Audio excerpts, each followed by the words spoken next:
တော်မှာဘောရမသွားပြိုင်လို့ဒီလိုကဖြစ်တော်မယ်ငါလူမျိုးဖြစ်ဘူးရှိကဖျောင်းနေဘလို့များလို့သွားပါလို့စဉ်းစားရတယ်ဘလို့ပေါ်လာတော့ဣမနောမထမန္တာဝဒနာကတောသမာရိယဒါနပါရမိတံကိစ္စဘောဓိပါတုံးရိသတိဒါပတုကြသူမေတာလူရောနာရောသူမပြောဖြင့်သောသောသူညာဘုံဉာဏ်ကြည့်စွာသူနေတာယူနန်းတော်ရပြီးမိတ်ပြတာဆရာမင်းလေးသိရင်ကဘာသိမှာငါလိုတပ်ပြီးတာရှင်ရတဲ့ဘုရားပြတော့မယ်လို့အဲ့ဒီအမရဘလည်းပြီးမှာဘုရားရှင်တော်နဲ့ပြိတ္တနေဆိုတော့သူနေတာပေါ့အဲ့တော့သူနေတာလူရောနာရောသူမပြောဖြင့်သောဆိုရင်ဘုံဉာဏ်ကြည့်စွာသူနေတာတို့ဘုရားလောင်းရှင်ဝင်သူနေတာဒီဘောဒေသဗ္ဗညုတအဓိကရွှေဉာဏ်ဖြင့်ဧကံမြင့်မြတ်တဲ့ဘုရားပြတော်တို့ပတ်တော်တတ္တဝါများဘုရားတို့ကဘုရားသမုဒ္ဒနာအောင်ဘုဒ္ဓဝင်ဇတ်တော်ခင်းခြင်းနဲ့ရှင်ငါတဲ့အောင်တော့ငါဒီကတိပရိယဘဝနိပဲတကယ်ပဲမင်းအလိုရှိဖြစ်ပါများပထမပါရွယ်များတဲ့ကဝါရနေကွယ်ထူးပြီးလည်းပထမဆင်းလာတော့ဤမှန်သူတို့များဖြင့်ဘုရားရှင်တို့သွားခြင်းလမ်းရောအသံမျိုးမှုတဲ့ဒီဒနာပါဠိတော်ကြီးကိုဒါနကတော်ဟာဘုရားလုံကြီးကအဟုတ်ဖြစ်ပြီးဟုမဆုံးမနေတဲ့အင်အားဖြင့်စိတ်ဓာတ်ပိုင်းတော်ခိုင်မာသူမြဲမြဲကြည့်၍သမာဓိရာ၏အသက်ဆုံးနေတဲ့ရှင်ဝဲဆိုရင်ရေမှတ်ဖြင့်ကျင့်အောင်ကျဲဆုံး၍ရဲဝင်ဆောက်ပြီးသမှာလို့သူအားဖိတယ်သူမေရာလူရောနာရောသူပြောရင်တော့သူများဂုဏ်နာကြည့်စွာသူနေတာဒုံနေလေးဒါနပါရမီတံပြရမယ်ရာဆိုရင်ဘာလို့မှမညှိုးညင်းပဲကိုရင်ကမွေးဝင်ပြည်စေအချစ်တွေခေါင်းမှာပဲတောင်းလာရင်ကျဲဆိုပြီးဟုရုံစွာဆောက်ပြီးရင်းသောဒရပါရမီပြည်မျိုးကိုရစ္စပူရနိဗ္ဗာန်တော်မှန်တမ်းခြင်းဇာလန်းထုံရဲ့ဘဒူးမှမတူပါဘူးဖြစ်နေတမလားသူနေတာ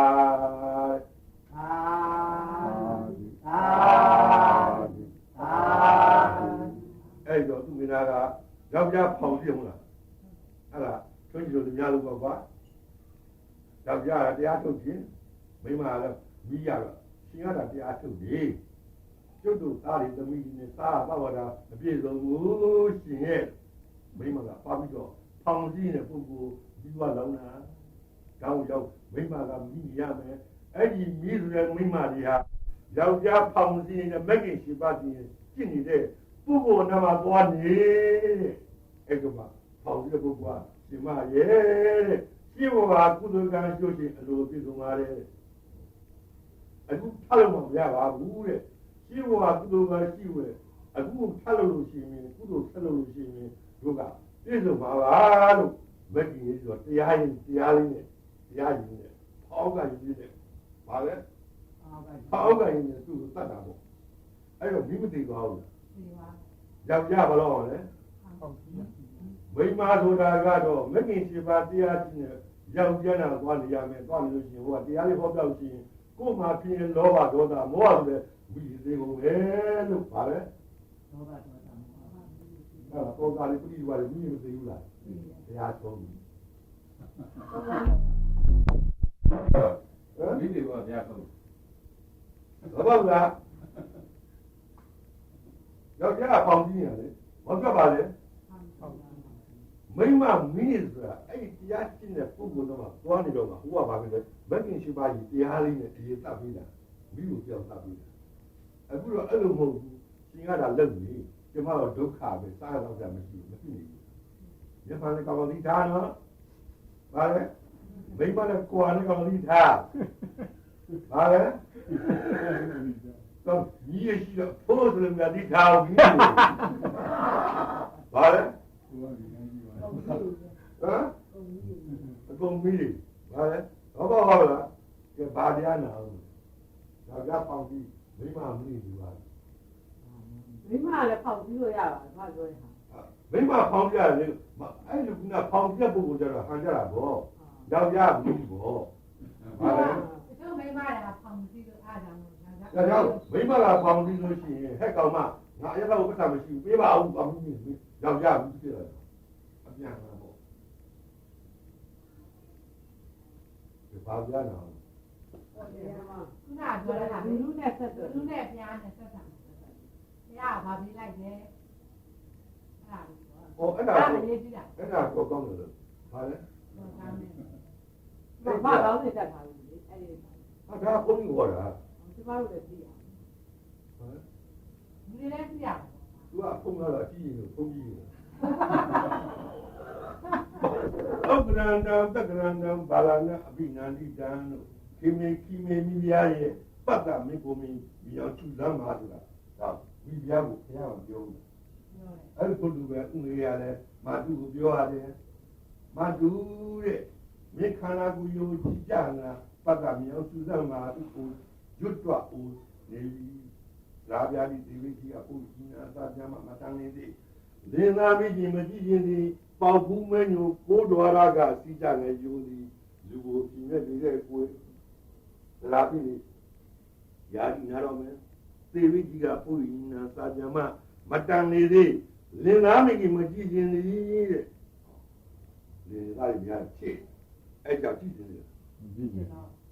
ပေါဘူးမညိုကိုးတော်ရကစီးကြငယ်ယူသည်လူကိုပြင်းနေတဲ့ကိုယ်တဲ့မဲဒီကြောက်ကြမ်းရဲ့မောင်းတော်တဲ့မကင်လာကိုထွန်းချင်မာတူမဲကြောက်ကြံတယ်မောင်လို့သိတယ်မကင်လာကိုကမ္မထမ်းဆောက်ရာလျှောက်ကိုမောင်းတော်တော်လိုက်တရားတော်ရဲ့အမျက်ကြီးကိုဒီရွေတိုက်ပါမယ်နတ်တိုက်ပါမယ်မင်းကြီးမာတူရဲ့ဒုညောင်အတူတူနိဗ္ဗာန်ကူအောင်ဟာလားဒါဒီသမီးတွေကနာဇာယိုစူလာကိုဟာလားမင်းလုံးပါနဲ့တဲ့ဒီသားတရား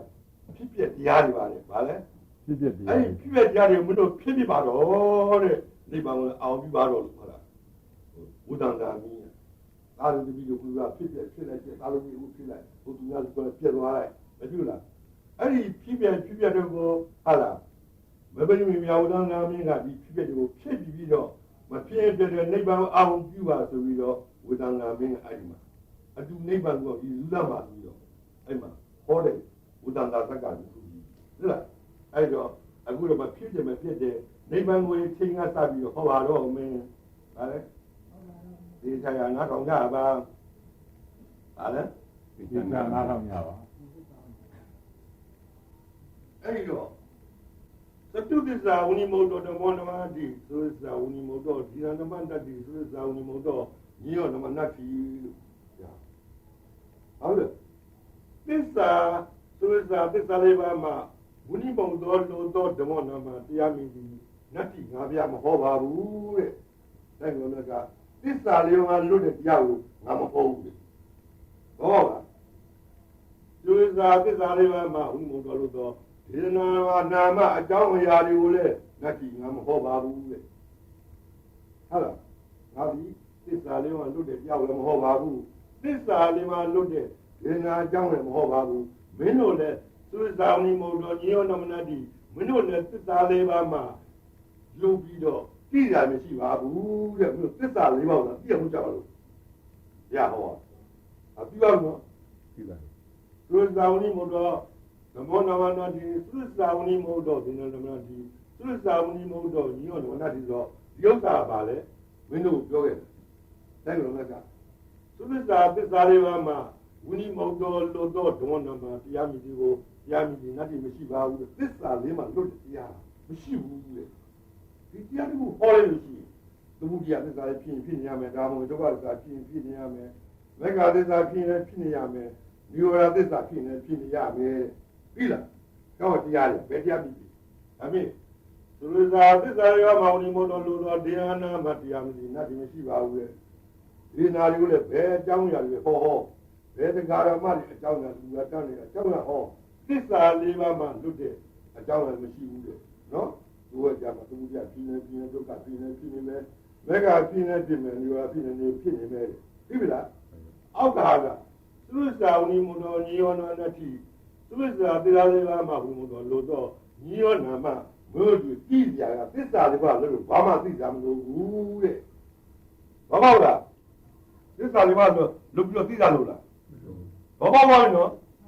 အဲ့ဒီတော့အခုဥငွေကြီးက ဘာလို့ပြောနေဆိုရင်သီလကိုနိဗ္ဗာန်လို့ပြောနေတယ်လူတွေကမယုံဘူးဗါလဲ ဒီလကိုနိဗ္ဗာန်လို့ပြောတာ သီလကိုနိဗ္ဗာန်လို့ပြောနေတာလူတွေကမယုံကြဘူးဘာဖြစ်လို့လဲသီလကိုသမညာအောက်မေ့ရဘူးဗါလဲ ဒီလကိုတန်မြာအောင်းမိနေတာ သီလကနိဗ္ဗာန်ဆိုတာလူတွေမသိဘူးတဲ့ဒီကာမောင်တို့ရဲ့နော်အဲ့တော့အဲ့ဒီမှာသီလနိဗ္ဗာန်ရဲ့အကြောင်းကိုပါဠိရဲ့တစ်ခုကြောင်းကြလို့ရှိရင်ပြပါလိမ့်မယ်သီလဘာဝိကျော်တဲ့ဗါလဲ ဒီလဘာဝိကျော် သီလဘာဝိကျော်သမာဓိမဟာဘလောတဲ့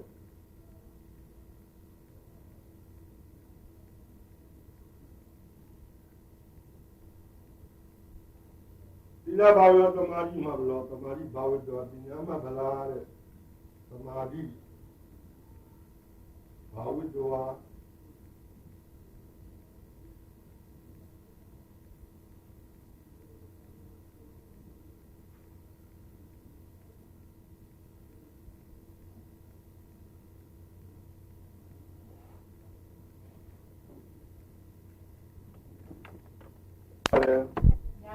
ရဟော သီလဘာဝရောသမာဓိမှာရောသမာဓိဘာဝရောပညာမှာလားစိတ်ဓာတ်အာရုံမှုဆိုသူဟောတယ် ရဟောတာ ဒါနှင့်ငါးရဓမ္မရှိရဲ့ပါဏာလိပဒဝရမိကိုမလို့ပြောရလို့သိခဲ့ ဒီကဲ နော် ဒီတာ ငါးရဓမ္မရဲ့ပါဏာလိပဒဝရမိကဘာလဲ ဒီလ ငါပြတ်ကိုညံ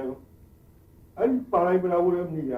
ယုံနာရှိတာမရှိဘူးလား ရှင်းတာပြီပါ မရှိတော့သူဒီလိုရသစ္စာယုံနာမရှိတော့အဖြစ်ဖြစ်တာရှိသလား ရှင်းပါ ဟုတ်လားဘောလားဒါဖြင့်ဒီနေရာမှာသီလဘာဝိကျော်ဆိုတော့မက္ကလစ္စံပေါ်ဘာဝိတာပုရိသပညာသမောတရားနိဗ္ဗာန်မက္ကလစ္စံဘာဝိတပညာဒီဘာဝိတာကမက္ကလစ္စံတော့ဘောဝိကျော်ဟောဒီသီလကနိရောဓသစ္စာတဲ့ဘောဝိတာသီလဘာဝိကျော်မှာသီလဒီနိရောဓသစ္စာဘာဝိကျော်ဒီမက္ကလစ္စံ မကပ်ဘူး ငါးဓမ္မကြီးပါဠိပလာဝဒ္ဓမကြီးယုံနာရှိတာမရှိဘူးလား ရှိပါ ဒါပေမဲ့သီလကဘာကြီးလားပညာလားသီလ ဒီလ သီလကဘာကြီးလားပညာရ ဒီလ ဟောပေါ့တော့ဒါမြင်သီလဘာလို့တော့ငါးဓမ္မရှိတဲ့သီလလေးကိုမြို့ဒီကယုံနဲ့စိတ်နဲ့ရှိတဲ့ပုဂ္ဂိုလ်ကအောင်ကြည့်တဲ့ခါတော့စိတ်ကမသွားဘူး ပါ အဲ့ဒီစိတ်ကဘာလဲဘာဝနာပဲ ဟောနာ ဘာ ဘာ လို့ ဝိ တော့ ကျော် ဟုတ်လားသီလကိုပွားလို့သီလကြီးကတစ်ခုကနှစ်ခုနှစ်ခုကသုံးလေးငေါဆိုလား မဖြစ်ဘူး မဖြစ်ဘူးသီလပဲသီလကိုပွားတော့ဘာဖြစ်သွားလဲသမာဓိဖြစ်သွားဘာလို့ဒီသမာဓိကဘုမဖြစ်နေတာလဲသီလမှာဖြစ်ရလားကိုယ်ရောဖြစ်ရလား စိတ်ပါစိတ်ပါဖြစ် ပါဒတော့ကိုယ်စိတ်မှာဖြစ်လို့ရှိရင်ဘယ်လိုမနက်ကသိမှာရောရံပုံပြန်ရောပြို့နေသူစဉ်သမာဓိမနတတိကိညာမောသမာဓိနာတင်တော်နောက်ဥဒတိဣဒံမိဓမ္မေရဏပဏိတံဣတေနသေသနာသူဟောတုလို့ရတာဆိုပါ ဟုတ်ကဲ့ ဗုဒ္ဓတော်ကုသလကပိစေကဗုဒ္ဓသုံးစုချီးမွမ်းတော်တဲ့စာကုန်နေဒီမှာကတာလွန်ထူးမြတ်လာပြီးတော့ကစီမိအကြီးမြတ်စွာဘုရားတို့ဒီဉာဏ်သမာဓိအရိယာမင်းဉာဏ်တန်တဲ့နဲ့တွေ့ပဲရှိနေခြင်းသမာဓိကိုတဲ့ဟောဒီသမာဓိပါလေအရိယာမင်းဉာဏ်တန်တဲ့ရှင်သမာဓိတွေပြနိဗ္ဗာန်ကိုမြင်တဲ့သမာဓိခေါ်တယ်ဘယ်သူမှဖြစ်လဲ စိတ်ပါဖြစ် ဟုတ်လို့ဒီချာစင်လာတော့ဒီစတော့ရေးကြည့်တယ်ဟာဉာဏ်သမာဓိအရိယာမင်းဉာဏ်နဲ့တွဲပဲရှင်းပြီးဉာဏ်သမာဓိကိုအရိယာမင်းဉာဏ်နဲ့တွဲပဲရှင်းနေဆိုတော့နိဗ္ဗာန်မှာပါရှင်းရကိုယ်စိတ်မှာလာရှင်းမှာတွေ့လား အေး အရိယာမင်းဉာဏ်နဲ့တွဲပဲရှင်းပြီးဉာဏ်သမာဓိကိုသူစိတ်ကိလေသာယမင်းညီကြီးမှာကျင်းဝဲစင်ပါပြလာပြီးဘုရားရှင်ပြားရင်ဗျာဒင်ကချီးမွမ်းကြလေဟုတ်လားဒါမြင်ဒီလာကိုမက်ကနဲ့ပွားလို့ရှိရင်ကိုယ်စိတ်မှာတော်ပြီးအားမရှိဘူး ဟာကြည့် သမာဓိဘာဝတော်ထက်ကတကသမာဓိပြောင်းပွားပြီးရှိတော့ပညာမှမလားပညာကကြီးသွားပြီအဲ့ဒါဘုရားပွားပြီလား နေမမှာပတ်ပြက်လားကိုညမှာပြက် ကိုရှိပါသေးတယ် ဩငါးလည်းမရှိတယ်ဒီလကယုံနာမရှိတဲ့နိရောဓသစ္စာလားလို့ပြန်လာအဲ့ပညာဘူးလေဉာဏ်သမားရဲ့အရိယာမဉာဏ်နဲ့တွေ့ပဲရှင်မတိကိုအနန္တိကမိမိကိုယ်ပအခြားမကနဲ့မုတ်ကြလာပို့ကျိုးပေးတဲ့လူကိုပညာခေါ်ရဲကွာဟိုအမေဒါပို့ဉာဏ်သမားရဲ့အရိယာမဉာဏ်နဲ့တွေ့ပဲရှင်မအနန္တိကမိမိကိုယ်ပအခြားမကနဲ့မုတ်ကြသာပို့ကျိုးပေးတဲ့လူဘုရားသုံးကျော်ဤပြည့်စုံတော်များယူသည်အာဟုတနာကျူသည်ဟောရမူရသည်ဒီနာသမာဓိနာဘုရားတုကုန်ကြီးကျူအောင်ပြောဆိုမကုန်နိုင်တော့ဘုတ္တနာကင်းတဲ့သမာဓိတရားနဲ့သူ့မှာဒီလားမတနာရှိလားအဲ့မှာဘာမှမကြည့်ရစိတ်အဲ့ဒီသမာဓိကတနာရှိသားမရှိဘူးလားမရှိပါဘူးဒီနာသမာဓိနာတို့တုကုန်ကြီးအောင်ပြောဆိုမကုန်နိုင်တော့ထိုသမာဓိတနာကင်းတဲ့သမာဓိနဲ့သမောသူများနိုင်ပြီဆိုတော့ယူဘောမဖြစ်နေယူရမယ်သမာဓိအရုပဘောဖြစ်နေအရုပသမာဓိနဲ့နောက်ကျဒီလာပြီးတော့မရှင်းပြနိုင်ဘူးတဲ့ယူဘောကသမာဓိအရုပဘောသမာဓိဟာဒီလာမှာသွားတည်နေတဲ့သမာဓိနဲ့လာရှင်းလို့ရှိရင်လာပြီးတော့ရှင်းလို့ရဘူးနောက်တော့ကြပါမယ်ပါလေခိတ္တရာရနောက်တော့ကြပါမယ်လာမရှင်းနဲ့ဓမ္မရီကိုနှက်ပြီးတော့ကျွတ်ပြမှာမယ်ဒီသမာဓိနဲ့ရှင်းဒီနာတော်ဤနာတို့ရထုကုံရင်းနဲ့ရှိမှပြောစေမကုန်နိုင်တော့ထိုတနာပြောသမိုင်းတရားနဲ့သမောသူကလည်းလုံးလုံးရူပသမီအရုပသမာဓိနောက်လို့လည်းဒီလာပြီးတော့မရှင်ပြိုင်နိုင်ဤဓမ္မင်ဓမေယယောရမောဤဝထုကုံရင်းတို့နှင့်ရှိသူအားပြောစေမကုန်နိုင်တော့ဤတဏှာကျင့်သမိုင်းပြိုင်လာလင်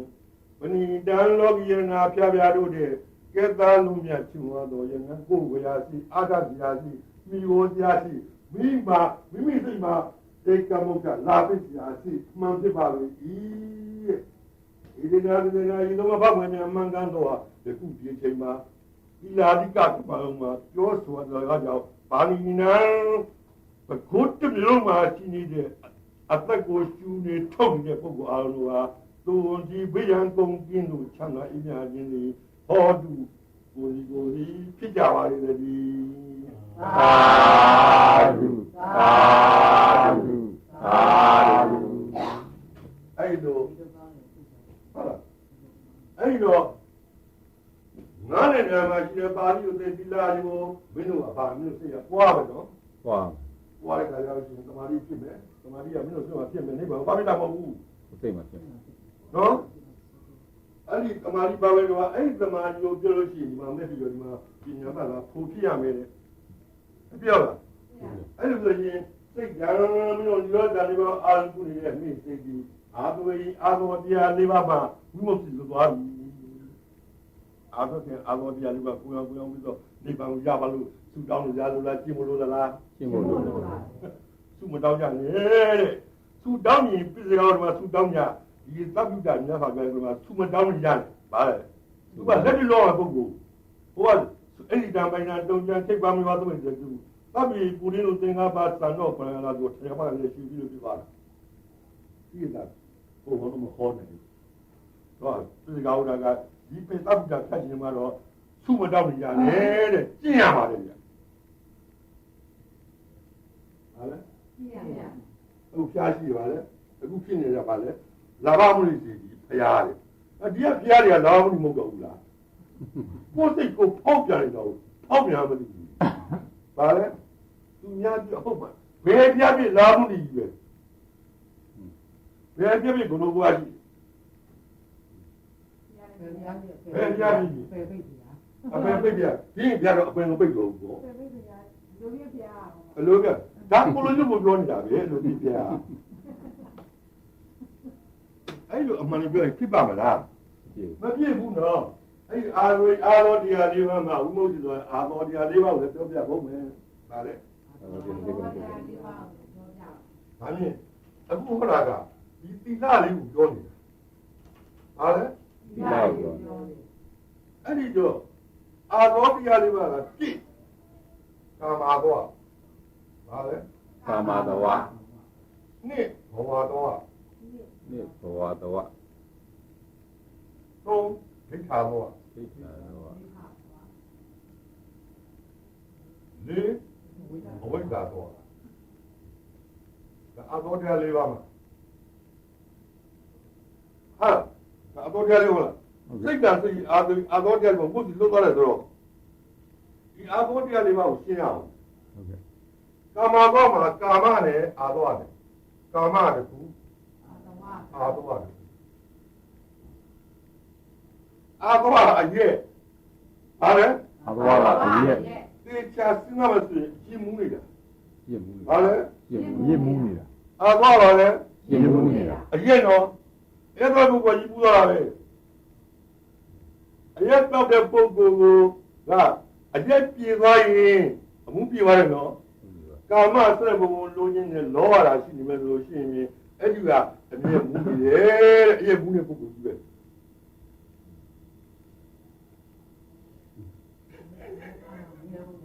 အရက်မူနေတာဟိုအရက်တော့လို့ရှိရင်အရက်ပြေသွားတယ်သူကပြေသွားတယ်ကောင်းပါလားသုံးခုမှာကာမဆုံးလို့ချမ်းသာဒုက္ခဘုံကိုလိုချင်အဲ့ဒီပုဂ္ဂိုလ်ကအာကောယူစီအရက်တော့ပြီးတော့အမြင်ဘူးနေတာလေဗျာကာမကောဘောဝါကောဆိုတာကတော့ဒီက7ဘုံဟာလေဘောဝါကောဆိုတာကမြန်မာ20ဟာလေမြန်မာ20ပေါ့ရင်သုံးတဲ့ဘုံ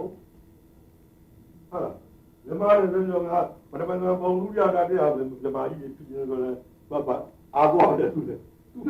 အဲ့ဒီဘုံဆိုရင်ရေမူပြီးတော့မူနေပါလေယူနေတာမူနေတာတွေ့လားတော့အဲ့တော့ပုဂ္ဂိုလ်ကအရက်တော့တဲ့ပုဂ္ဂိုလ်ကရက်တော့ပြီးအရှင်ကိုရင်အမှုတောက်တယ်အဲ့ဒီလူဘုံတော့သောတဘုံစိုးနေတဲ့အာကောဝါကြီးကအမြဲမူနေကြတယ်တဲ့အာကောတယ်လား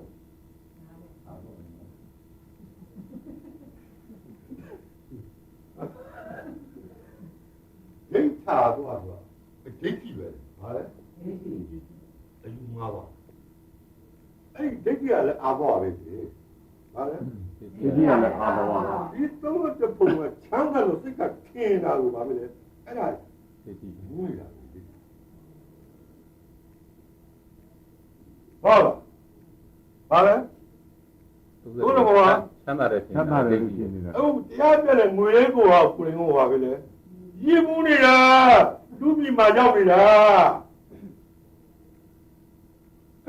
ငါတရားတာငါတရားကြီးတဲ့ဆိုပြီးတော့ပြောပုဂ္ဂိုလ်တဘုံကြီးဝင်ခဲ့ပါအောင်အဲ့ဒီပုဂ္ဂိုလ်တွေလူဘုံနှစ်လို့ကိုယ်ရဲ့အဲ့တော့မူးနေတာကိုမှတ်ထားတာ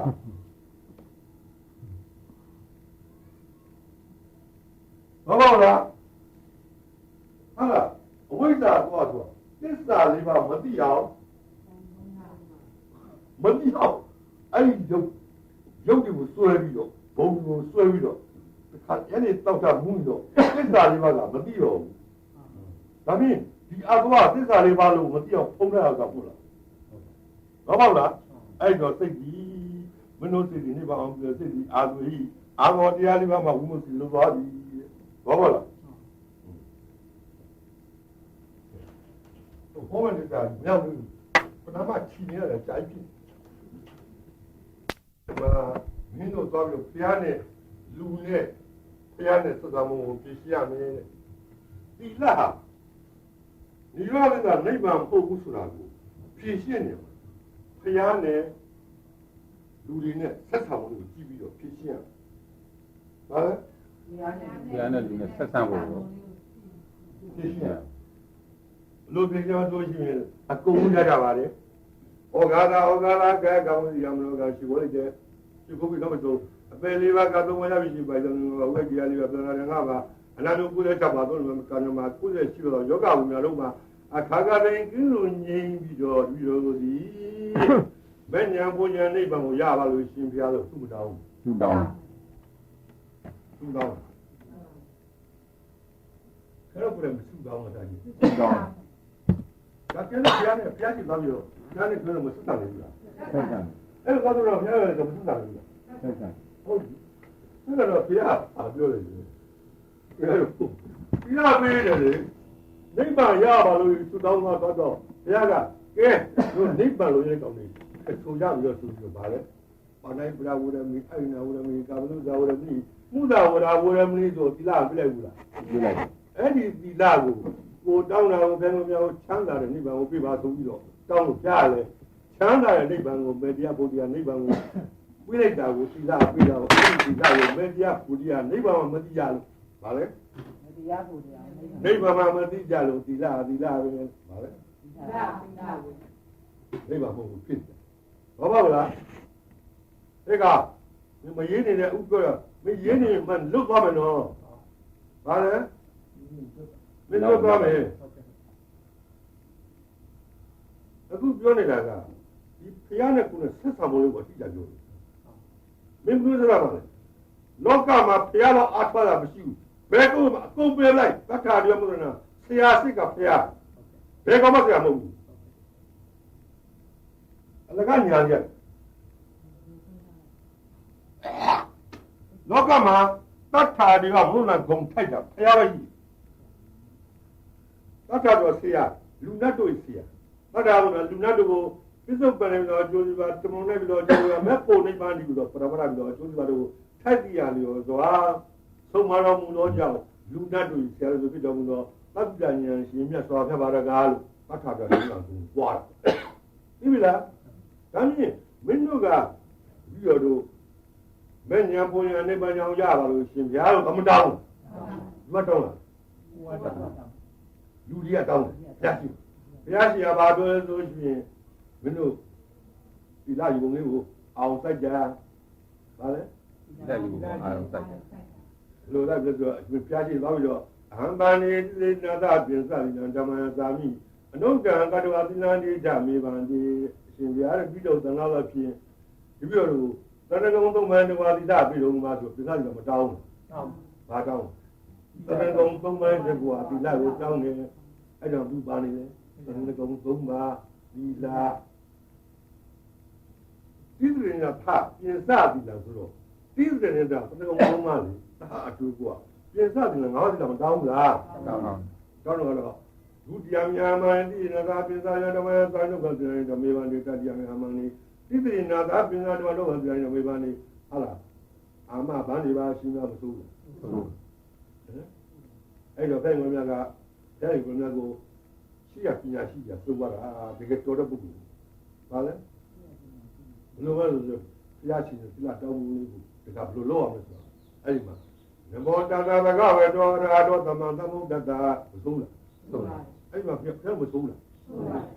နမောတတဘဂဝေတောရာသမံသမုဒ္ဒတာနမောတဘဂဝေတောအရာတောသမံသမုဒ္ဒတာလို့အဲ့မှာဆိုတယ်အဲ့ဒီနမောတတဘဂဝေတောအရာသမံသမုဒ္ဒမှာဘုရားရှင်ကိုယ်တော်များဂုဏ်တော်တွေကဟုတ်လားဟာလေအရဟတောအရဟဆိုတဲ့အရဟဆိုတဲ့ဂုံဘဂဝါဂုံလို့ဆိုတဲ့ဂုံသမန်သံဝတ္တဆိုတဲ့ဂုံကိုချီးကျူးပြီးတော့မရှိခိုးဘူးလားဒါပေမဲ့ဘုရားကိုရှိခိုးလို့ရှိရင်ရုပ်ပုံမျိုးရှိခိုးရမလားနမောသာဘဂဝါတော်အရဟသမန်သံဝတ္တဆိုတဲ့ဂုံတော်ကိုရှိခိုးရမလားဂုံတော်ရှိခိုးပါဟောတို့ပညာသင်တဲ့အခါမှာဗုဒ္ဓအလုံးစုံကောတာဗုဒ္ဓအနုတ္တိယဗုဒ္ဓကုနောအနုတ္တိဗုဒ္ဓအနုတ္တိဘုရားကိုဒီပုံကိုကြည့်လို့မရဘူးဗုဒ္ဓကုနောနုတ္တိဗုဒ္ဓနုတ္တိဗုဒ္ဓနဲ့တော်ရဂုံတွေကိုနုတ္တိအောင်းမှလည်းဗုဒ္ဓလို့ဖြစ်တယ်ဘုရားကုံကိုအောင်းမှဗုဒ္ဓလို့ဖြစ်တာဘာလဲဘုရားကုံအောင်းမှဗုဒ္ဓနုတ္တိဖြစ်တာကမ္မထမိတ်မှာနော်ဗုဒ္ဓကုနောနုတ္တိဗုဒ္ဓနုတ္တိဗုဒ္ဓနဲ့တော်ပြရင်ခုနဂုံလုံးကိုကိုပါးတွေကနုတ္တိအစဉ်အောင်းမှဗုဒ္ဓနုတ္တိဗုဒ္ဓလို့ခေါ်တယ်အခုကနမောတဘဂဝါတော့အထောက်သမန်သမုဒ္ဒတာဆိုတဲ့မှာဘဂဝါဆိုတဲ့ပြည့်ဂုံအရဟံဆိုတဲ့ဂုံသမန်သံဝတ္တဂုံကိုမင်းတို့မရှိခိုးလိုက်ဘူးလားရှိခိုးလိုက်ပါရှိခိုးပြီးတော့ဘုရားရှင်ကဘယ်လိုတိုင်ပြီးလဲဗုဒ္ဓံသဏ္ဍာန်ကြီးသာမိဓမ္မသဏ္ဍာန်သာမိသံဃာသဏ္ဍာန်သာမိလို့မတိုင်ဘူးလားမင်းတို့ကလည်းမဆိုးဘူးလားဒုတိယဗုဒ္ဓံသဏ္ဍာန်သာမိဒုတိယဓမ္မသဏ္ဍာန်သာမိဒုတိယသံဃာသဏ္ဍာန်မဆိုးဘူးလားမင်းတို့ကလည်းမဆိုးဘူးလားတတိယဗုဒ္ဓံသဏ္ဍာန်သာမိတတိယဓမ္မသဏ္ဍာန်သာမိတတိယသံဃာသဏ္ဍာန်သာမိမဆိုးဘူးလားဒါရင်ပါတဲ့ငုံသုံးကဘုရားပြပါပြီလားဘုရားတရားသံဃာဆိုတဲ့ငုံပြီးတော့အဲ့ဒီမှာယဟန်တရားဖြစ်ဘုရားတရားပြီးတိရဏဂမနပရိပုံနံတဲ့မင်းတို့တဏှုံသုံးမှတည်သွားပြီဟာလေတဏှုံသုံးမှတည်သွားပြီအဲ့ဒီတဏှုံသုံးမှတည်သွားမှနောက်မှနိဗ္ဗာန်ကိုပြတာတဲ့ဒကမတို့ရေပါရိပရာဝေရမတိတ်ကံသမာဓိရမယ်အဲ့ဒါနိဗ္ဗာန်ပြတယ် တရကုံသုံးပါးမှာတည်ရဲ့ပုဂ္ဂိုလ်ကိုနိဗ္ဗာန်ပြောက်ရပါမလားဒါကြီးအဘမင်းတို့ကိုဗုဒ္ဓံတဏ္ဍာယသာမိဆိုမှာကိစ္စမိစိကပိုင်ဆိုမှာစိကတဲ့ပုံနဲ့မှာဘာတွေ့လဲငါ့ရဲ့မှာဘာတွေ့လဲသီလလေးတွေ့တယ်အဲတရကုံဟုတ်လားအဲ့ဒီသီလလေးကယုံနာရှိလားမရှိဘူးလားမရှိတော့ညောစပြီးတော့တရားလည်းမဟုတ်ဘူးလားဟုတ်တယ်သဗ္ဗဒါရှင်ရဲ့အကိုင်းပြင်းကြောင့်ဖျားလည်းမဖြစ်နေဘူးလားဖြစ်နေပါကိုယ်စောင့်ကြမယ်သီလမဟုတ်ဘူးလားဟုတ်ပါယုံနာမရှိရဲ့နိရောဓသစ္စာလည်းမဟုတ်ဘူးလားဟုတ်ပါဟမ်အဲ့လိုတရံကြီးမှငါးနဲ့ဓမ္မကြီးပါဠိပရာလီယုံနာမရှိတဲ့ဥစ္စာကသီလကနိဗ္ဗာန်ပဲလို့ဆိုမှအဲ့လိုတဲ့ကောင်ကနိဗ္ဗာန်ကိုတကယ်ပြေးတာပါဏာတိပဒါဝေရာမိသိက္ခာတံသမာဓိယာမိဆိုအရိယနာဝေရာမိသံသမာဓိယာမိဒါမျိုးသီလနိဗ္ဗာန်ဆိုတာမဟုတ်ဘူးလားဟုတ်ပါဟမ်တော်မဒီပဲနဲ့ဒီပုဂ္ဂိုလ်တို့ပါဏိပဒဝရမီဆိုသီလကိုသီလပဲသင်ကြတာဗါလဲသီလ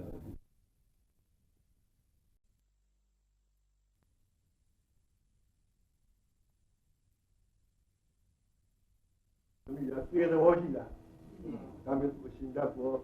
ဗါလဲသီလကအသေးလားအရှင်းတတ်လားရှင်းတတ်ဘာဘုရားဒုံးရည်ကြည့်တော့ဗာဖြစ်တယ်သီလရှင်းတယ်သူတို့ကသီလရှင်းဖို့ဝါသက်ကကာမဂုဏ်တွေကျူးလွန်နေဝိမာတွေပြီးတော့သီလရဲ့ရင်ကြောက်ပြန်လို့နေတာလို့မှတ်တော့သီလရှင်းမဟုတ်ဘူးသီလရဲ့နော်သီလရဲ့ကာမဂုဏ်ဆိုတာကကျူးလွန်နေလို့ဝိမာဝါသက်ကငဲတွေခံပြီးတော့အခုကဝိမာလာယူပြီးလို့လားဝိမာလာဖြစ်အဲ့ဒီတော့သီလနဲ့ကွင်းနေအင်းကွာနေခြင်းကြောင့်အခုသက်သက်တော်များဟောတော်မူတဲ့သီလနဲ့ရင်ကြောက်လာလို့သူတို့သီလရဲ့မှတ်ပါတဲ့သီလရှင်ဆိုတာပါဏာတိပရာဝရမိတိသီလကအရှင်ကဖြစ်နေကြအောင်သူသာလည်းသီလရှင်ဖြစ်ပါတယ်ဒီကြောင့်ပါလက်မြန်ကိုဟောချင်ပါလေလက်မြန်ကိုဟောချင်ဟုတ်လားဟုတ်ပါအဲ့တော့အမတန်ဒီရင်ထုတ်กินလို့ဘောကမှာတေးပြည့်စည်တဲ့ဘောလည်းမရှိဘဲချတော့မဏိတဝရိဓာလူကလောကီချမ်းသာသမျှရဲ့အစတင်ကြီးတွေ့ရင်မကငြိမ်းချမ်းအင်းမြတ်လာပြီတန်ဒီသူကားရဲ့အများဆုံးဖြစ်ဖြစ်ထားတော့ယန္တိဗန္ဒံဂင်္ဂဝလူသေသမကပုညတောင်းဖျားပေါင်းလို့ပြုံးရမှရှိနိဗ္ဗာန်ကိုဓမ္မဟိတောမရင်းမြင်ကြောက်စားတိုင်းတို့မြတ်ကံသွားပြီးအရိယာမေသမ္မာတိဖြင့်ကြီးငြင်းသောစိတ်ရှိတော်ဝင်သောသက္ကာမုနီတာကိဝိမင်းတော်ဆရာရှင်တော်မြတ်ဘုရားသည်ဣဇာကလက်ဝတ္တနာပရမယတို့ပညာရှင်တင်သိမြင်တော်မူ၏ဒီနရဝိနာထိုတော်ထုကုံယေစုနှင့်ရှိယူအံပြောဆိုမကုန်နိုင်သောထိုနိရောဓသစ္စာနိဗ္ဗာန်ဆိုသောသီလတရားနှင့်နိဗ္ဗာန်တရားနှင့်သမန်တူမြော်တရားသည်ဝါရှင်ပြိုင်နေသောတရားသည်လောကဝေကြီးကြီးနာလောကဝေကြီးကြီးဓမ္မလောကဝေကြီးနောတိဝါအမေမိုးရဲ့မျက်စိနဲ့ကြည့်လို့မမြင်ကြောက်လို့မတွေ့နိုင်နဲ့သက္ကဥဒ္ဒပါတိမြင်နိုင်မှုတဲ့ဉာဏ်ဥဒ္ဒပါတိမြင်နေပြီလားဤရင်းဓမ္မယံယောတော်မှာဤဝတ္ထုကုန်ရင်းစုနေရှိကျအံပြောဆိုမလို့ဤနိရောဓသစ္စာနိဗ္ဗာန်ဆိုတော့နိဗ္ဗာန်တရားသာလျင်မဏိတံလောကီယနာဖျားဖျားတို့ရဲ့ကတ္တလျာကျူးမှာတော့ရေရဏံကိုယ်ွယ်ရစီအာသာစီယာစီအမှန်ဖြစ်ပါ၏ဝါမိမိကိုယ်တိုင်ဒီနိဗ္ဗာန်အာယုံပြုအမှန်ဖြစ်ပါ၏ဣတိနာတိစေနာဤသို့မဖောက်ဝမြမှန်ကန်တော့တခုဤလာတိကတော်ယုံမှာသိပါလက်ပါသစ္စာဆိုတဲ့အကြောင်းကြောင့်ဟုတ်လားသာနာပုသူနေကြတဲ့သာနာတော်နာပေါင်းလို့အလကောင်းသာနာစောင့်တဲ့ဘောသားနော်သာနာဖြစ်စည်းတဲ့ဘုရားမဟုတ်နော်သာနာကိုစောင့်ကြောင်းနေတဲ့သာနာပေါင်းလို့အလကောင်းဇီတော်ကိုစောင့်ကြောင်းနေတဲ့ဇီတော်ကောင်းနာပေါင်းလို့နေမင်းသာမင်းဂျာယဓမ္မယမမင်းတို့အလကောင်းဒါသရတာတို့၎င်းတို့ကကူဝေတော်ဆိုတော့သုမိုင်းနာမည်တွေပါတော့၎င်းဂုရုဘကနဂမဧရာဘရနဂမစပ်ပြောင်းရနဂမကန္နာကောနဂမင်းကွာ၎င်းတို့အမျိုးအနွယ်ဖြစ်ကြောင်းတော့ဝေပေါင်းလို့အလကောင်းပထဝီဘိုင်းတော်ပထဝီတော်နာမည်အလကောင်းအာဘောဘိုင်းတော်အာဘောသောနာမည်အလကောင်းဝါယောဘိုင်းတော်ဝါယောသောနာမည်အလကောင်းတေဇောဘိုင်းတော်တေဇောသောနာမည်အလကောင်းအာဂါကောဘိုင်းတော်အာဂါကောသောနာမည်အလကောင်းမနောဘိုင်းတော်ဘရောသောလူပုဂ္ဂိုလ်နတ်ဘုံဝိဇ္ဇာပုဂ္ဂိုလ်တော်အရိယတို့ပြောတာနော်သေးသေးပြအတက်လေးပြပြီးပြောနေတာစောက်တက်ပြီးပြောတာမဟုတ်ဘူးအရိယတွေပြောနေတာမနောဘိုင်းတော်ဘရောသောလူပုဂ္ဂိုလ်နတ်ဘုံဝိဇ္ဇာပုဂ္ဂိုလ်တော်ကနေ့ရသားရင်ပေါင်းနေတဲ့ကွာသင်္ကြန်နာမည်အလကောင်းသင်္လာသားရင်ပေါင်းနေတဲ့ကွာသင်္လာဂျုံနာမည်အလကောင်း အင်္ဂါသာမိပေါင်းတော်အင်္ဂါယုံနာမည်၎င်းဘုံတူသာမိပေါင်းတော်ဘုံတူတန်နာမည်၎င်းဒါသာလေးသာမိပေါင်းတော်ဇာတာဘိကျွန်းနာမည်၎င်းတောက်ကြသာမိပေါင်းတော်တောက်ကြကျွန်းနာမည်၎င်းစနေသာမိပေါင်းတော်စနေကျွန်းနာမည်၎င်းရောက်ချင်းဖွားမြင်ကြ၍ရောက်မျိုးသားတို့ဒီပြောင်းလို့တို့ရောက်ကျွန်းနာမည်၎င်းတနည်းကိုကိုလုံးဆုံးသောကိတ်ကျွန်းနာမည်၎င်းသူ့ကိုတီးဘေးရန်ကုန်ကင်းလို့ချမ်းသာအများကြီးသည်ဟောသူကိုယ်ကိုယ်ဖြစ်ကြပါလေသည်သာ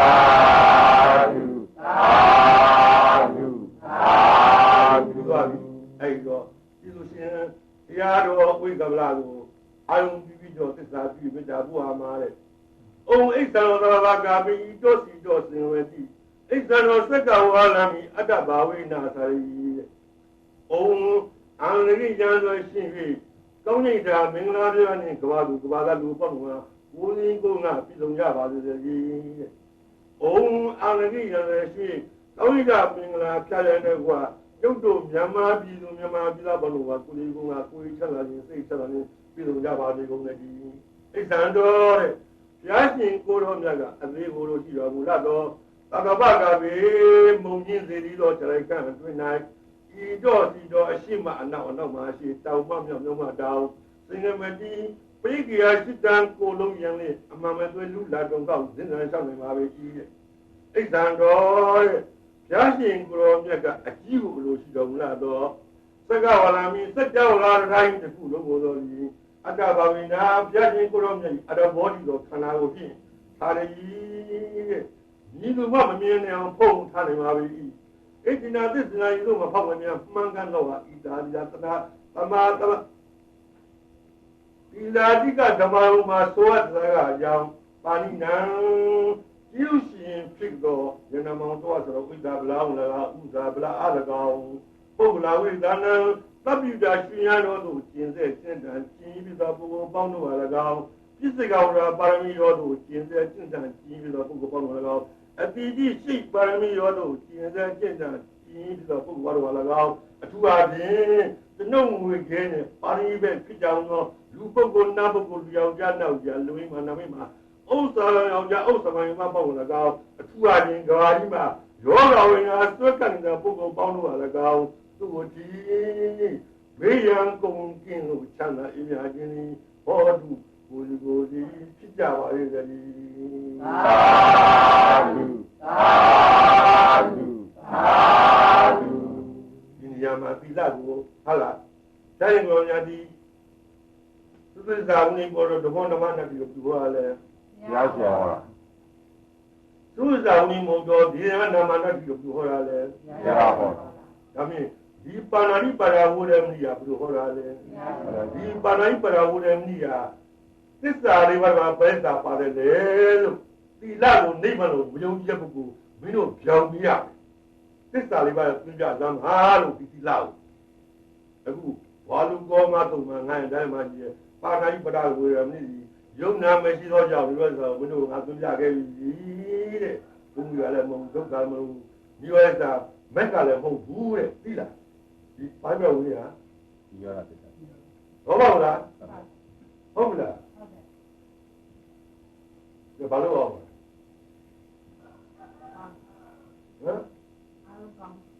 အားလုံးကောင်းပါပြီနောက်လို့ကလျာဏကာယကလျာဏပါပကာရီသပါပဲကံတရားသိမ့်နော်ဒါတူလေးကြည့်ရမြင်လေးဒီကလည်းအတန်ကိုရောက်ဟောနေကလျာဏကာယကလျာဏပါပကာရီသပါပဲကံယာရိသံဝတိပိသံတာရိသံရတိဖလံဘုံနောသဗ္ဗရိတာဒီဘဝမှာလည်းကောက်ဖို့မလည်းကောင်းရအောင်အကြောင်းလှတဲ့ကုသိုလ်တရားတို့ကိုကျိုးစားကအထောက်ခံနေလို့ကြတယ်။အိုးတရားနာပိဿပေါင်းသူတော်ကောင်းတို့ယာရိတံချိုခဖန်ခြင်းအရရာခြင်းသည်အကျဉ်းကျိုးသဘောရှိသောဒီဇံတဲ့ပညနေရထောက်ပြဓမ္မကနေစို့ကောင်းမကောင်းသောစိတ်မျိုးတွေကိုအဲဒီရထားတဲ့မျိုးစေ့အပေါင်းကောင်းမကောင်းနဲ့အကြောင်းဆိုင်ပြီးလိုက်ပြီးဒီကဲလို့ဤဝန္ဒရာထုံဒီမချပုံဝင်ပြပဲသံနာမလို့အလားတူသာပြင်ကလျာဏကာရီကောင်းရာကောင်းမှုအကြောင်းသူနဲ့ကောင်းမှုကောင်းမှုလားသူတွေကြောက်သူဒီကလျာဏစိစိတ်မောင်ပြောမချောင်းမျိုးပဲနောင်နှင်းစာကောင်းမြတ်အကျိုးမြတ်တွေကိုတဲ့ အနုဘောတိတဲ့လူဘုံနတ်ဘုံမြမဘုံနေဘုံအောင်တန်နိဗ္ဗာန်တရားမြက်ကင်တာကြီးခံစားဆံလာလေနော်ပါမကာရီဘာတူလို့ဖို့လေပေါ့ပါမကာရီမကောင်းမှုအကြောင်းသူနေကောင်းသူကိုမယူတဲ့မကောင်းမှုသာသူလေတော့သူဒီပါဝေကံရဲ့တိတာဖျားဖျားနေဘောဂါကြောင့်လို့ဆင်းရဲမကောင်းอยู่ကိုတဲ့အနုဘောတိအပယ်လေးဝနှစ်ခါကြ၍ဒုက္ခတာစီခံစားဆံလာလေအနုဘောတိရဲ့ကမမတူရဲ့ဒီခုမှာကံမျိုးမှန်မှန်မှဘိုလာမဲ့ဘွားဘွားတွေမှာအမှန်ကျခံရရပြီကြောင်းဉာဏ်ရိုးကြံတရားမကြပဲဒကမကြီးအာသိကမစံကြရောအာသိလောက်ရောတဲ့ဗာလဲဒါနရောလောက်အာသိလောက်ရောအာသိကမစံကြရင်တော့အော်မနုတွေမှာခုကောင်းမှနောင်ကောင်းလေတော့ဒီသာဓုသာဓုသာဓုဒုက္ခပတ္တသနိဒုက္ခဘယပတ္တသနိဘယသောကပတ္တသနိသောကဟွန်တုသဗ္ဗေပိပါဏိတောဒီကားလေးရဲ့ဒုက္ခပတ္တသီဟုလိုက်လေမိဘူးဆွဲမြအမြဲတလုံးဆင်းရဲခြင်းရောက်နေကြကုန်တော်သဗ္ဗေပိကောင်းငင်မြေလုံးရေပြင်းဆုံးအောင်သိမ့်ကြုံဝိုက်ုံအလုံးလုံးဖြစ်ကုန်သောဘာနီနောတံဃာဟုမကွာကျွ၍မလွတ်သမျှဘုံဘဝ၌ကြုံရမြတ်စွာသတော်ဟာတို့သည်နေဒုက္ခသာဝရိန်ပေါက်ွယ်ကြောက်တောင်ပြိုလဲလည်းကဲ့သို့ပြာဆဲပြောင်ရှင်ဘေးပြောက်ကင်းကြကုန်သည်ဟွန်တူဖြစ်ကြပါစေကုန်သတည်းဘယပတ္တံဥပရောထွေဇောမေပဲရှောင်ပြင်းပေါက်ဘေးထင်ရောက်နေကြကုန်သောသဗ္ဗေပိကောင်းငင်မြေလုံးရင်းပင်ဆုံးမြတညုံဝိုက်အောင်အလုံးစုံလေးဖြစ်ကုန်သောဘာနီနောတံဃာဟုမကွာကျွ၍မလွတ်သလျဘုံဘဝနှင့်ကြုံရမြတ်စွာသတော်ဟာတို့သည်နိဗ္ဗာန်သာနေရှင်ထိချောက်ဆင်းနေပေါက်သို့ခံရောက်ပဲကျွင်ဘေးပြောက်ကင်းရကုန်သည်ဟွန်းတူဖြစ်ကြပါစေကုန်သတည်းသာဓုသောကပတ္တဒေါမနရှင်သောကနေ၍ညှို့မိန်နွမ်းကြောက်ဆိုရင်ရောက်နေကြကုန်သောသဗ္ဗေပိကောင်းငင်မြေလုံးရည်ပြင်းဆုံးမြတင်ညုံဝိုင်းဝအလုံးစုံလေးဖြစ်ကုန်သောဘာနီနောတံဃာဟုမကွာကျွ၍မလွတ်သမျှဘုံဘဝ၌ကြုံရမြတ်စွာသတော်ဟာတို့သည်နေသောကသာဝလာလွန်တိန်လေးချနှိမ်တို့နွမ်းမေ၍ရင်ဆိုရင်ကင်းကြကုန်သည်ဟွန်းတုကိုယ်စီဖြစ်ကြပါစေကုန်သတည်းသာဓုသာဓုသာဓုပုရရိမေနတတရာတော်တက္ခိနေနဝရုံလကောပစ္စည်းမေနဝရုပေကောပုရောဒရာတိတံသတ္တရောတေမရာဇာလောကပါယသတိနောဒေပိအမေနုရခန္တုအာရောဂေနာသုကေနသံပုရရိမေနမြေမောတောမှငွေရောင်ကိုမျိုးရှိမနာအရှိမနာစု၌ဝတံတော်ကန္ဓဗနွေယနာမျိုးကိုအာနာပြမှုအိုလိုသံဃာ၍နေသောဒတရာထောဒတရာတာမိယာကျော်ဤနာမင်းကြီး၎င်းဒဂိနေနာမြေမောတောမှမြရောင်ကိုမျိုးတောင်မျက်နာစု၌ဝတံတော်ဂုံမနွေယနာမျိုးကိုအာနာပြမှုအိုလိုသံဃာနေသောဝိယုံလေကောဝိယုံလေကာမိယာကျော်ဤနာမင်းကြီး၎င်းပစ္စည်းမေနာမြေမိုးတောင်မှဖန်ရောင်ကိုမြို့အနောက်မျက်နှာစု၌ဝတံတော်ကန္နဗနွေဝတံတော်နာနောပဏနာစသည်ကျော်နဂါမြို့ကိုအာနာပြမှုအိုသို့သံဃာနေသောဝိရုဘေကောဝိရုဘေကမိယာကျော်ဤနာမင်းကြီး၎င်းဥဒ္ဒရာတိတံမြေမိုးတောင်မှရွှေအောင်ကုမျိုးမြောက်မျက်နှာစု၌ဝတံတော် အာလဝကစရိကျော်ဘလူမျိုးကိုအနာပြမှုအစိုးစံကားနေတော့ကုဝေရောမိဟာကျော်ဤနာမိဒီလကဝတ္တန်ဒီအတိဘုံဘုံရလေးမှာရှိကြလေကုန်၏ဒေမရသာဒိုတကုဒေသာကုံအားကျော်ဤစုမရေနာမိတို့သည်ယသတိနောချမ်းရံများမြောင်၍ရှိကြကုန်၏ဒီဒိုဒေသာကုံအားကျော်ဤထိုနာမိတို့သည်အမေကျွတ်တို့တိရာလိကဝနိတရားထုံနေကြတဲ့ပုဂ္ဂိုလ်ပေါင်းတို့ကိုအာရောဂိနာသာအနာယောဂကိရှင်ကြမ်းမကြစေခြင်းဖြင့်၎င်းသူကိနာသာကိုယ်စနေပြပူစာလို့ကင်ချမ်းသာခြင်းဖြင့်၎င်းအနုရကံတုယေငါဗမကရုဏာတရားမေတ္တာထား၍ကောင်းစွာမဲ့သွေးစောင့်တော်မူကြပါစေကုန်သတည်းသာဓုသာဓုသာဓုဧဟောမေတုတံဧကံမေယံဘဂဝါရသကေဝရတိကိစ္စငွေပပတိဒီနာခောပနတမေနဘဂဝါဘိက္ခုအာမံတုတဝဣတတောဇံဝရိမသမေခောပနာဝတိတာဘာယသရကမယခအဓိပရိယဇံတရားတိတံသာတာရိရောဇာယမဝေတောဇာပုဏ္ဏကောဇာဂௌတိရောဇာဣတိသရကမယခဘုဒ္ဓေပသနံနဝေပသနံသံဃေပသနံဗုဒ္ဓေသက္ကရဝဓမ္မေသက္ကရဝသံဃေသက္ကရဝတမံဝရာမိသာရဝိရိဇာဟိမဝတိဇာပုဏ္ဏကိဇာကုရိနိဇာဣမေကံနဝရန္တုမမံကောစိကိဉ္စီဝရဟိတိ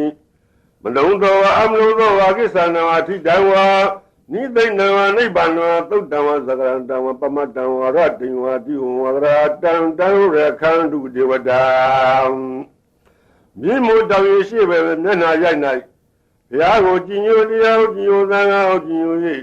ဘုရားကိုလေးစားတရားကိုလေးစားသံဃာကိုလေးစားသောကြောင့်သောတာပန်ဖြစ်ကြအောင်သောသာရဂရိနာမေဟိမဝတ္တနာမေပုံနဲ့ကနမေဂုရိယနာမေဤနာမေလေးပါးတို့သည်ဘေးရန်ခါသိကင်းကြပါစေကြောက်ရခါသိကင်းကြပါစေဆင်းရဲခါသိကင်းကြပါစေနှလုံးသွင်းအေးချမ်းကြပါစေထို့အတူတဲ့ကျွန်တော်အခုသီလတိကမှာနေတိုင်းတော့ဓမ္မယုံကြည်ရှိပဲမနာရနိုင်ဘုရားကိုကြည်ညိုတရားကိုကြည်ညိုသံဃာကိုကြည်ညိုဘုရားကိုလေးစားတရားကိုလေးစားသံဃာကိုလေးစားကြအောင်တော့အသင်းနာမင်းတို့သည်ကျုံးနေကွာကျုံတို့ပိဿာပေါင်းတို့ကိုဘိကင်းအောင်ရန်ကင်းအောင်တရားအောင်မြင်အောင်ဆောင်တော်မူကြပါစေကုန်သတည်းတဲ့ဒခိနာသမေခောဝနာမိကိုရိသဘာသရောကမေကအဓိပတိယဇာဝိတရားတိတံကာလောဇာဥပကာလောဇာပိန်မောဇာပိမသိနောဇာဣတိသတ္တရကမယခဗုဒ္ဓေပသနံတဝေပသနံသံဃေပသနံဗုဒ္ဓေသက္ကရဝဓမ္မေသက္ကရဝသံဃေသက္ကရဝတမံဝရာမိတဲ့ကာလေဇာဥပကာလေဇာပိမိဇာပိမသိနိဇာဣမေကံသဝရန္တုမမံကောစိကိဉ္စီဝရဟိတိမနုံသောအမနုံသောဝါကိသနာဝါထိတံဝါနိသိဏဝနိဗ္ဗာန်ဝသုတ္တံဝဇာဂရတံဝပမတ္တံဝရတ္တိဝတိဝါဂရတံတံရခန္တုဒေဝတာမြင့်မို့တောင်းရင်တောင်းမဲ့မနာရ၌ဘုရားကိုကြည်ညိုတရားကိုကြည်ညိုသံဃာကိုကြည်ညို၍ဘုရားကိုလေးစားတရားကိုလေးစားသံဃာကိုလေးစားသောကြောင့်သောတာပန်ဖြစ်ကြကုန်သောကာလနမေဥပကလနမေပိမနမေပိမတိနမေဤနမေများတို့သည်ဘိယံခါသိကင်းကြပါစေတောင်းရခါသိကင်းကြပါစေဆင်းရဲခါသိကင်းကြပါစေတို့အတူလုံးစီပါအញ្ញကြပါစေတို့အတူတဲ့ကျွန်ုပ်နေတိုင်းသောပိလာတိကဓမ္မယုံဤတောင်းပဲမြေကရနိုင်ဘုရားကိုကြည်ညိုတရားကြည်ညိုသံဃာကြည်ညိုဘုရားကိုလေးစားတရားလေးစားသံဃာလေးစားကုန်သောကာလမေဥပကလနမေပိမနမေပိမတနမေဤနမေဘာတို့သည်ကျွန်တော်နေကတရားထုံနေကြတဲ့ပုဂ္ဂိုလ်ပေါင်းတို့အောင်ဘေးကင်းအောင်ရန်ကင်းအောင်တရားအောင်မြင်အောင်ဆောင်တော်မူကြပါစေကုန်သတည်းပိစိမသမေခောမနာဝိကိုရိတာဝေသရကမယကအဓိပတိယဆောင်လူတရားတိတံဟရိရောဇာဟရိရောဇာပါပောဇာပင်္ဂလောဇာဣတိသရကမယခဗုဒ္ဓေပသနံတမေပသနံသံဃေပသနံဗုဒ္ဓေသက္ကရဝဓမ္မေသက္ကရဝသံဃေသက္ကရဝတံဟောရာမိဟရိရိဇာဟရိဇာပါပိဇာပင်္ဂလိဇာဣ Imayagan Namurandu, Maman Kosi Kenzi Uredi, Mlondoa, Amlondoa Kisanawa, Tidawa, Nitanawa, Nipanawa, Dodawa, Zagrandawa, Pamadawa, Radinwa, Diwa, Tantawa, Kandu, Diwadam, Nimo Dawe, Nawe, Minayanai, Piago, Gino, Yao, Dangao, Piago, Lila, Diaola, Lila, Gojam, Podamana, Pijago, Noy. Harida Nami, Harida Nami, Baba Nami, Pingala Nami, Inami Livado, Bianca the Yavazi, Jonaka the Yavazi, Sia Kalingi Javazi, and Losima, Ian Javazi, to a do, the no need time, not the Adiga, Damayo, no women are night. Piago, Gino, Diao, Ye, Piao, Liga, Diao, Tanga, no. Harida Nami, Hariana, Baba Nami, Pinganami. Nami Vado, the Nominegua Jodo, the Atom, the Bobo Bonugo, Baking on Yangi, the Amion Song, Javazi only. Oda the men come on with the Gamma, but the only the Adi down. Tango the only was a two Rosa Ogari Rosa. It is the Gamma, Bodi, Balana, Balana, Badana. Bodi, Zagaradami, Zagaradami, Zagaradami. Tangin the Zamli means that two days are very sincere. Imayan Tangurandu, Mamma and Kosi Kenzi Uredi, Mdondo, Amlondo, Wakisana, Titawa, Nitana, Nipana, Dodawa, Zagrandawa, Bamatawa, Ratinwa, Tantawa, Kandu, Divada. Nimo down your way, Yanayanai, Piao, Gino, Diao, Dangao, Piao, Liza, Tanga, Gavi, Godamana, Pijago, Tanga, Nami, Tangliwa, Nami, Tudu, Nami, Ogariza, Nami, in Nami Livado, the Bianca, the Yavazi, Jonaka, Yavazi, Singer, Katin, Yavazi, Losima, Ijan Javazi, to a do. A young I know the Ladiga Dama, young Yapamena, Yanai, Piao, Diao, Tanga, Piao, Diao, Tanga, Jahono, at the Nami Livado, you in the Guaduga, Adonija, the Adonija, Bogo, Bonugo, baking of Yankee Hound, dear Amion Sound of Javazi. He didn't matter where go another way, either I Gamma, anybody has only the Adi down. Rando da Rada Rosa, the Tosa, Kamati Tosa, it is Mayaga, Bodi Badana, Dami Badana, Dani Badana, Bodi, Takarawa, Dami, Takarawa, Tani, Takara, Rami. Radi Rada, the Disa, Kamati Disa, Imayagan Tangurandu, Mamma and Kosi Kenzi Uredi, Manondo, Amlondo, Wakisana, Titawa. Neither no Nipana, Dodawa, Zagranda, Bamatawa, Ratinwa, Tantawa, Kandu, Diodam. Nemo down out there, Yanai. Piao, Gio, Diao, Dangao, Piao, Liza, Diao, Tanga, Liza, Jao, Todamana, Pijao, no. Radanami, Doradanami, Tiranami, Kamalinami, Inamilivado,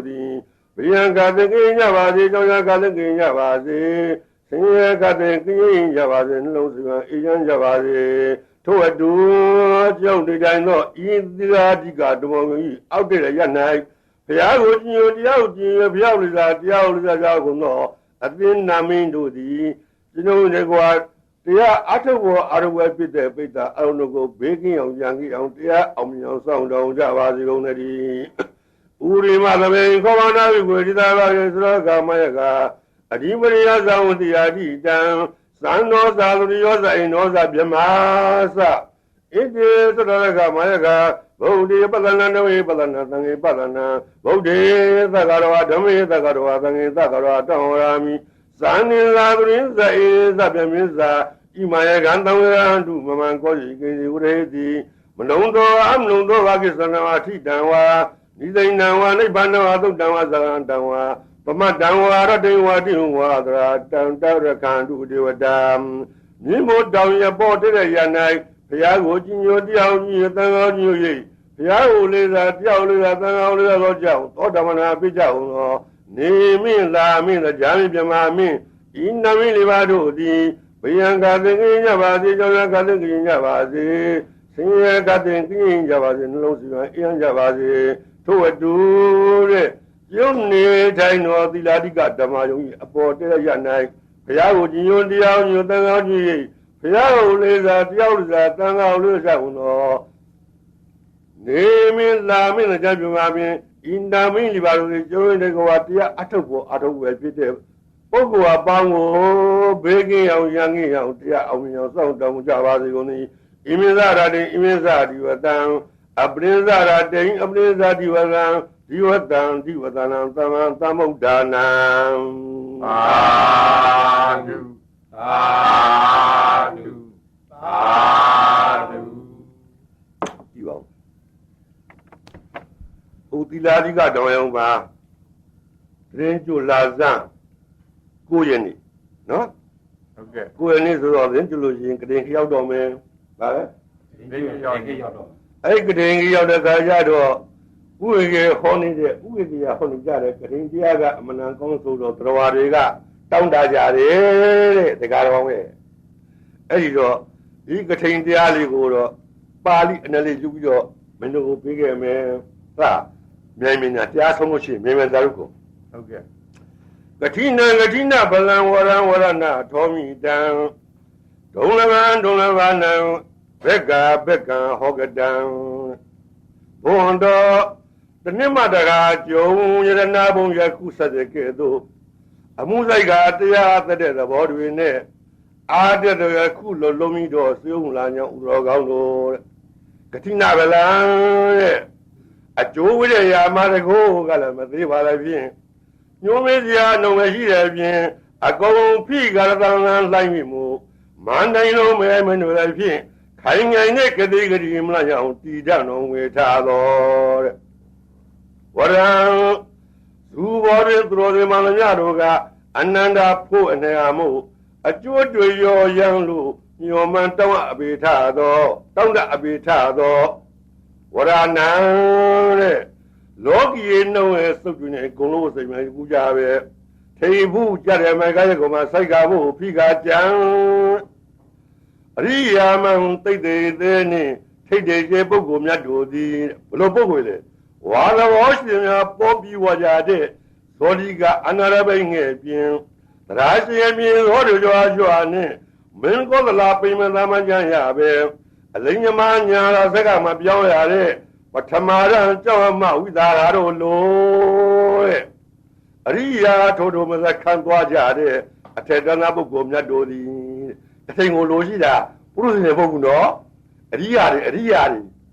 ဝရဏံလောကီရဲ့နှုံးရဲ့စုပ်တွင်နဲ့ဂုံလို့စိတ်မကူကြပဲတဲ့ဟုတ်မင်းတို့တွေကတော့လောကီရဲ့နှုံးစုပ်တဲ့ဂုံလို့စိတ်ကူးလို့ဒါထည့်ပြရနော်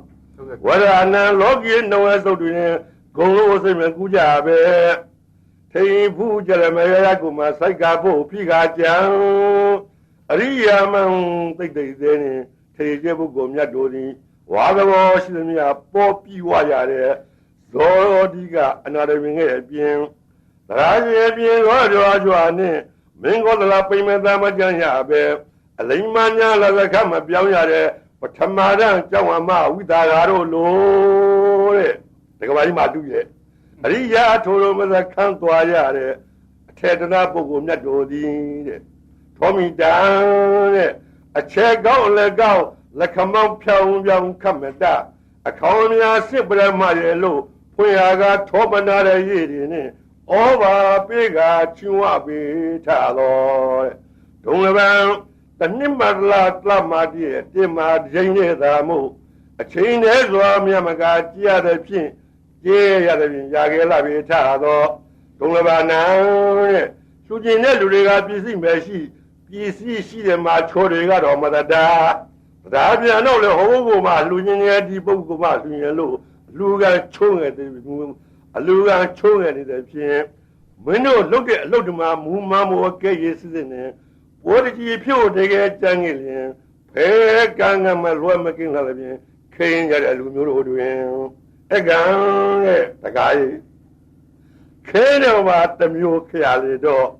အဖို့နဲ့ကအမှားတကယ်ထိုက်တဲ့ဖြင့်မြန်တော်တိုက်ဆိုမြန်နဲ့တော့သဘောခွင်မှာအတူးရှင်မလည်းချုံဟာအချွန်ဆုံးငါမို့အလွန်ဆုံးအသာဆုံးဖြစ်ပေထားသောအဘေကံအသွယ်သွယ်ဝဝနဲ့မှထနေကြတဲ့ ဘယ်ရမြပဲခိုးတို့မှတကယ်ညိုကအစွတ်ပလောင်မလူရအမြဲရှိနိုင်ထားတော်ဂတိနံဘုရားကိုယ်တိုင်အားပေးသဖြင့်အများတို့တပိသာဝကတို့မှာသိသာလောဟုတ်မဲ့ပြီးတော့နှုံရကအနည်းငယ်ဆန်းတဲ့ဖြင့်ချီးမွားတဲ့ကထိန်လူဟောတဲ့ကတံသရာရွှင်ရင်သိဆန်းကားမြိုင်ကြတဲ့ဖြင့်ရဲနာဝိမစိန်ငိုင်းရကြတယ်လို့တဲ့ထိန်လျံပိုင်မဲ့အမြတ်မတဲ့ဇိုးတွေနဲ့အားတဲ့တို့ရခုလိုလုံးပြီးတော့သူယုံပြီးတော့ပါပြီကတံအမြော်များတရားတကမတို့ကသရဘလောရင်ခံလေအခင်းမှန်ငွေကြေးကြနေကြတော့လေတဲ့စီရဆရာဆန်းလေးဆရာပဲ့လေးဆရာရုပ်သေးဆရာကျက်သူဆရာဟာလားအခင်းမှန်ငွေကြေးကြနေကြတော့လေအရှိအတွက်တညာမြင့်တို့ကြောင့်ဗမစေရှိန်ဝင်းတဲ့ပြင်ကထိန်ခင်းရတဲ့ခုလို့ဒီဟောတဲ့အချက်ကြကြနဲ့အတွင်းရောက်တဲ့ဖြင့်ဝင်းတော်ကျိုးပြီးတော့မာမို့အမျိုးနဲ့ဘဝပါထိုးလို့မစားရပဲရာကျိုးနှလို့အော်လောက်ပြီတော်ဒီတကား